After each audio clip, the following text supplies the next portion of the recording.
joining us today. I'm so excited to chat with you. It's always great to speak to people from the original Gilmore Girls and Stars Hollow universe, and I know that you guys both had really unique roles on the show. And I also heard backstage that you guys had a relationship before joining the show. You guys knew each other? Don't talk about that. So yeah, if you guys don't mind explaining how you both got involved with Gilmore Girls.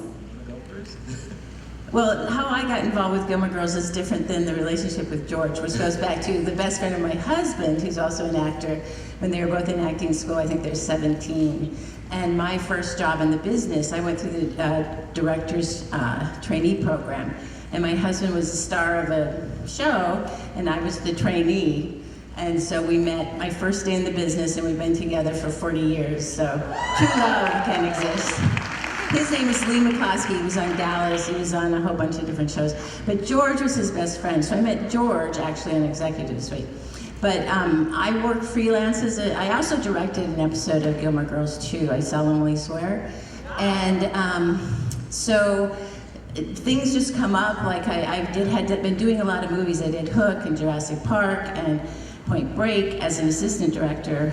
And we have 2 daughters, and I really wanted to introduce an idea about job sharing to the Directors Guild. And I think I'm the only one that did it, but it worked out really well. And I could only do it in television because you do different episodes and then you can share the job with somebody else. You can't do it on a film. So a show that came up that was interested, I had just finished Ally McBeal. And then Gilmore Girls was a new show, and they invited me to come in and interview for it. And they showed me the pilot, which I had not done. And immediately, especially having 2 daughters and having grown up in my own Stars Hollow and my daughter being a Rory clone, I'm like, I love this show. I love to do this show. But they said, we're not going to let you job share. You have to do it all the time. I'm like, oh, okay. So that's how I got involved with the show from the very beginning in 2000. And so I'll let George, so I don't talk the whole time, continue from there.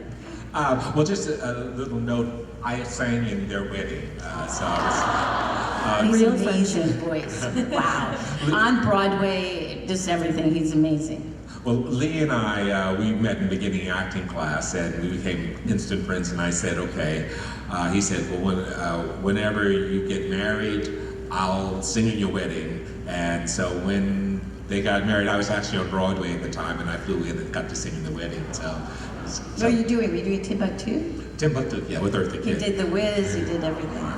So, but how I came to... By the way, how many of you were here last year? A short hand. Hey, so a lot of you, this is new, so forgive me if I end up repeating myself.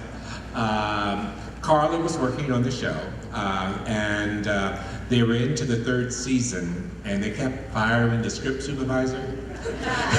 And the script supervisor, they have so much to do in the show, and in addition to being on top of the dialogue. And Amy and Dan, they wanted the dialogue word perfect, so they decided they needed to have a dialogue coach. Well, Carla was actually the reason how I got started into the business, because prior to doing Gilmore Girls, she was working on Hook, and they needed an acting teacher for the young kids, the Lost Boys.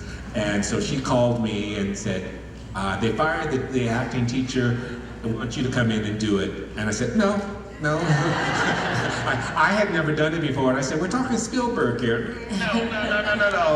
And so, but she convinced me, I did it, and from doing that, then I got another call from another show, Sister to Dialogue, and then when the opening happened when they decided to bring in a dialogue coach for Gilmore Girls, Carla, just sang my praises, and so I came onto the show.